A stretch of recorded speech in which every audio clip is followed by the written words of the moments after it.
"Well, let's have a kind of tea supper before we do anything else," said Dick.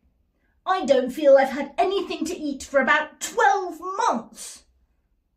"Well, considering you ate about twice as much as anyone else at dinner time," began Julian indignantly. Then he grinned. "I feel the same as you," he said.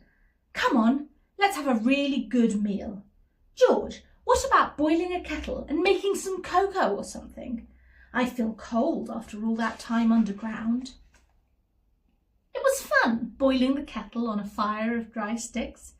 It was lovely to lie about in the warmth of the evening sun and munch bread and cheese and enjoy cake and biscuits.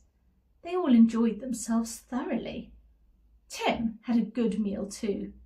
He hadn't very much liked being underground and had followed the others very closely indeed, his tail well down. He had been very frightened too of the curious echoes here and there. Once he had barked, and it had seemed to Tim as if the whole of the dungeons were full of other dogs, all barking far more loudly than he could. He hadn't even dared to whine after that. But now he was happy again, eating the titbits that the children gave him and licking George whenever he was near her. It was past 8 o'clock by the time the children had finished their meal and tidied up. Julian looked at the others.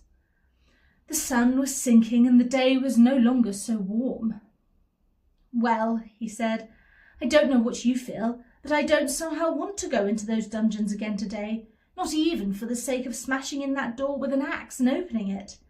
I'm tired, and I don't like the thought of losing my way in those dungeons at night." The others heartily agreed with him, especially Anne, who had secretly been dreading going down again with the night coming on.